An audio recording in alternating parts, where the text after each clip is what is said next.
प्रस्तुत है the Lucknow post से समाचार वॉइस। नागालैंड के मोन जिले के तिरु इलाके में शनिवार रात सुरक्षा बलों की कार्रवाई में कम से कम 13 लोगों की मौत हो गई है।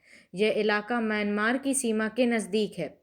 गश्त लगा रही सेना की एक टुकड़ी ने काम खत्म कर घर लौट रहे लोगों को उग्रवादियों का एक समूह समझकर उन पर गोलियां चलाईं।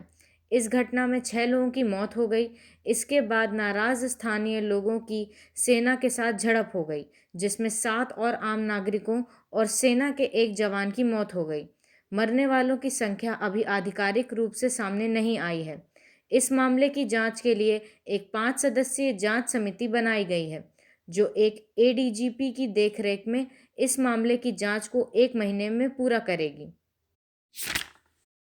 भारत में 4 और 5 दिसंबर को कोविड-19 के ओमिक्रॉन वेरिएंट से 19 लोगों के संक्रमित होने का पता चला है, जिससे कुल मामलों की संख्या 21 हो गई है।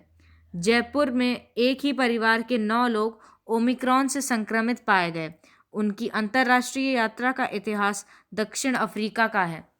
दक्षिण अफ्रीका से लौटा एक आदमी दिल्ली एयरपोर्ट में कोरोना टेस्ट के बाद नेगेटिव पाया गया, लेकिन मुंबई एयरपोर्ट में दोबारा आरटीपीसीआर टेस्ट में वो पॉजिटिव पाया गया और फिर वह ओमिक्रॉन से संक्रमित पाया गया। सभी संक्रमित पाए गए लोगों के संपर्कों का पता लगाया जा रहा है और उनका परीक्षण किया जा रहा है। डब्ल्यूएचओ के अनुसार ओमिक्रॉन अब 38 देशों में फैल चुका है, लेकिन अभी तक इससे किसी की भी मौत नहीं हुई है। डब्ल्यूएचओ ने इस वेरिएंट को चिंता का एक प्रकार, वेरिएंट ऑफ कंसर्न, घोषित कर दिया है। 2021 में 21 नवंबर तक देश में डेंगू के कुल 1,64,103 मामले सामने आए हैं, जबकि 2019 में इनकी संख्या 2,05,243 थी। इस बात की जानकारी स्वास्थ्य और परिवार कल्याण मंत्रालय ने दी। जनजातीय स्वास्थ्य पर विशेषज्ञ समिति ने अपनी रिपोर्ट में कहा है कि आदिवासी लोगों को बीमारियों का 1/3 बोझ का सामना करना पड़ता है।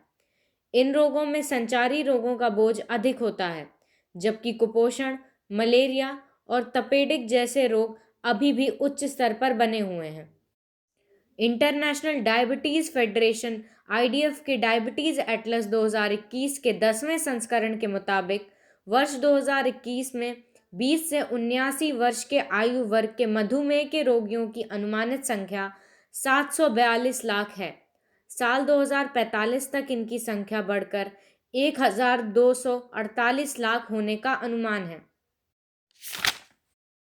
एक नए अध्ययन के मुताबिक यदि सभी देश कार्बन उत्सर्जन पर समान कर लागू करें तो वैश्विक तापमान को 2 डिग्री सेल्सियस से नीचे रोका जा सकता है।